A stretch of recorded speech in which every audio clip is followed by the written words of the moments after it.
یہ آپ کے اس مدرسے کا 50واں جلسہ ہے۔ جلسے بہت ہوئے، بہت ہوں گے۔ 50 سال سے یہ مدرسہ چل رہا ہے۔ شروع ہوا تھا مختصر چند طلباء سے، اور آج ماشاءاللہ کہاں پہنچ گیا۔ آئندہ 50 سال بعد جلسہ ہوگا تو ہم کو ہوں گے نہیں یہاں، حضرت مدیر محتمیم صاحب بھی نہیں ہوں گے، لیکن مدرسہ یہاں ہوگا۔ اور اس وقت جو ہونہار طلبہ یہاں پڑھ رہے ہیں وہی اس مدرسے کو سنبھال رہے ہوں گے۔ اور آپ نے ابھی جو سیمنٹ لکھوائی ہے، جو اینٹیں لکھوائی ہیں، جو امداد دی ہے، وہ بھی یہاں موجود ہوگی۔ ہم اور آپ اپنی قبر میں چلے جائیں گے، لیکن اس کا ثواب ہماری قبر میں پہنچتا رہے گا۔ اللہ رب العزت والجلال بہت مہربان ہے، بہت مہربان ہے، بہت مہربان ہے۔ وہ اپنے سر پر کسی کا احسان نہیں رہنے دیتے۔ جیسے ہم کو بھی کوئی احسان کرے تو ہم اس کا بدلہ دیتے ہیں۔ ہم اللہ کے دین کی مدد کریں۔ ان تنصروا اللہ ینصرکم وَلَيَنْصُرَنَّ اللَّهُ مَن يَنْصُرُهُ۔ جو اللہ کے دین کی مدد کرتا ہے اللہ اس کا بدلہ اس کو ضرور بھی ضرور نصیب فرماتے ہیں۔ آپ حضرات نے بہت محبت کا مظاہرہ کیا۔ ماشاءاللہ آپ صبح سے آئے ہوئے ہیں، گرمی میں بیٹھے ہوئے ہیں، صبر سے کام لے رہے ہیں۔ اللہ اس کا بھی آپ کو اجر دیں گے۔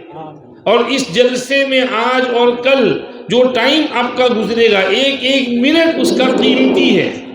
جو بیان سنیں گے، دل میں جو بات بیٹھے گی، اللہ اس کا اجر آپ کو نصیب دیں گے۔ اللہ عمل کی توفیق نصیب فرمائے۔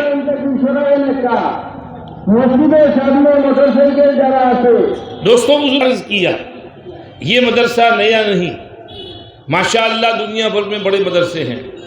دارالعلوم دیوبند بھی ہے، مظاہر العلوم سہارنپور بھی ہے۔ ہمارے بہت سے اکابر جیسے حضرت محتمیم صاحب، مفتی مسعود صاحب دارالعلوم دیوبند جا کر پڑھ کر آئے ہیں۔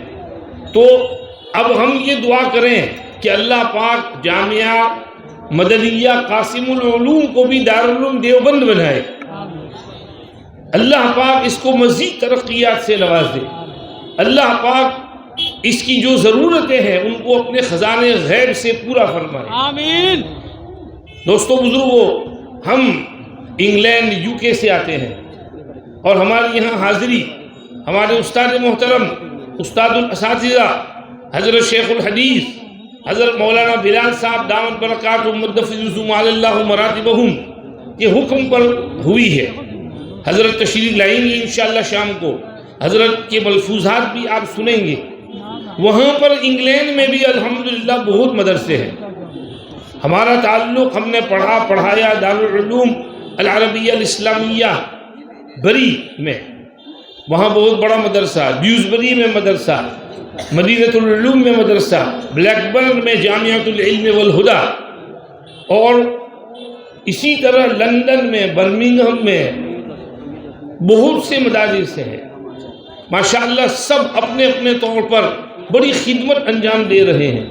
یہ سب اسی ایک سلسلہ اور کڑی سے جڑے ہوئے ہیں، اور اللہ کی مہربانی سے ہمارے یہاں بھی یہ تعلم کا سلسلہ بہت اچھے نہج پر چل رہا ہے۔ جہاں لڑکوں کے مدرسے ہیں وہاں لڑکیوں کے بھی مدرسے ہیں، مخصوص ادارے لڑکیوں کے لیے ہیں۔ ہمارے حضرت مولانا یوسف مطالعہ صاحب نور اللہ مرقدہ نے بریڈ فورڈ میں 10.5 ایکڑ کی زمین پر ایک بہت بڑا ہسپتال تھا، وہاں لڑکیوں کا مدرسہ قائم کیا۔ اس کا نام رکھا جامعۃ الامام محمد زکریا رحمۃ اللہ علیہ۔ الحمدللہ اس وقت وہاں 500 لڑکیاں پڑھ رہی ہیں۔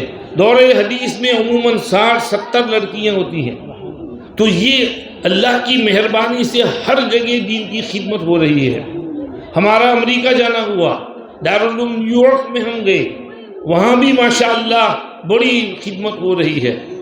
اور اسی طرح دارالافتاء وہاں پر ہے، مفتی صاحب وہاں پر بھی آپ کے بنگلہ دیش کے ہی ہیں، دونوں وہاں نیو یارک دارالعلوم بھی اور یہ احیاء السنہ بھی، حضرت اقدس مولانا بلال صاحب کا بھی وہاں جانا ہوا، وہاں بھی ماشاءاللہ بڑی اچھی خدمت ہو رہی ہے، چپ چاپ سے خاموشی سے اپنی خدمت کرتے رہے۔ ایک مرتبہ ہمارے دارالعلوم بری میں ہمارے جو دوسرے بھائی ہیں جو کبھی کبھی ہم پر کچھ اعتراضات وغیرہ کرتے ہیں، تو ان سے تعلق رکھنے والے ان کے ایک بڑے عالم تشریف لائے مدرسہ دیکھنے کے لیے۔ ان کا نام تھا حضرت پیر کرم شاہ صاحب رحمۃ اللہ علیہ۔ ملٹن کینز میں انہوں نے چھوٹا ادارہ بنایا تھا، انہوں نے ازہر یونیورسٹی میں بھی پڑھا تھا، وہاں سے بھی پڑھ کر کے وہ ماشاءاللہ اچھی خدمت کر رہے تھے، بڑے منصف مزاج تھے۔ دارالعلوم میں تشریف لائے، میں نے ان کو گھمایا دکھایا، یہ درسگاہیں ہیں، عربی اول، دوم، سوم، دورہ حدیث، دارالفتاء، کتب خانے میں لے کے بیٹھے۔ ان دنوں ہمارے حضرت نے فضائل درود شریف چھاپی تھی، وہ ان کو خدمت میں پیش کی۔ وہ سارا دیکھ کر پھر وہاں چائے پیتے ہوئے کہنے لگے، آپ لوگوں نے خاموشی میں بہت کام کر لیا، آپ لوگوں نے خاموشی میں بہت کام کر لیا، ہم لوگ تھوڑا سا کرتے ہیں شور مچاتے ہیں، ہمارے کسی بچے کا ناظرہ قرآن ختم ہو تو ہم جنگ اخبار میں دے دیتے ہیں، اور آپ لوگوں کے یہاں سے اتنے فارغین ہوئے، اتنے فضلا ہوئے، اتنے حافظ ہوئے، آپ نہ شور مچاتے ہیں نہ کچھ کرتے ہیں، آپ چپ چاپ سے خاموشی سے اپنا کام کرتے چلے جاتے ہیں، آپ نے بہت کام کر لیا۔ الحمدللہ آج بھی دارالعلوم بری پھل رہا ہے، پھول رہا ہے، اللہ پاک اس کے فیض کو عام فرمائے اور مزید ترقیات سے نوازے۔ بابا کہ آپ کا بیان اور ہونا چاہیے انشاءاللہ کال۔ حضرت فرما رہے ہیں کہ ابھی عصر کا ٹائم ہو رہا ہے، اس لیے اب صدق اللہ العظیم کریں۔ وہ ایک افغانی بیچارہ، اس کو عربی نہیں آتی تھی، وہ سعودی عرب گیا ہوا تھا، تو اس کو ٹیکسی میں اپنے ہوٹل پہ جانا تھا، تو بیٹھ گیا ٹیکسی میں ادھر کسی طرح ٹوٹی پھوٹی عربی میں۔ اب وہاں اس کی جگہ آ گئی، اب وہ ڈرائیور سے کہنا چاہتے ہیں بس کرو بس کرو، رک جاؤ میری ہوٹل آ گئی ہے، تو ڈرائیور سمجھ نہیں رہا ہے، تو اس کو کہتا ہے شیخ صدق اللہ العظیم، صدق اللہ العظیم، صدق اللہ العظیم۔ وہ ڈرائیور سمجھ گیا کہ اس کی ہوٹل آ گئی ہے۔ تو اب مولانا صاحب بھی مجھے کہہ رہے ہیں کہ صدق اللہ العظیم کرو، اس لیے میں صدق اللہ العظیم۔ وآخر دعوانا الحمدللہ رب العالمین، وصلی اللہ وسلم علی سیدنا محمد وآلہ وصحبہ اجمعین برحمتک یا ارحم الراحمین۔ انشاءاللہ پھر بات کریں گے۔ আলহামদুলিল্লাহ আমাদের কাঙ্ক্ষিত মেহমান সিদ্দিকুর রহমান কোয়াকাটা সাহেব তিনি কয়েক মিনিটের ভিতরে আমাদের সামনে উপস্থিত হতে যাচ্ছেন। এখন খাওয়া দাওয়ার ব্যবস্থা যাতে লং জার্নি করে এসে খানা হয়ে যদি তাদের বয়ানে লাগাই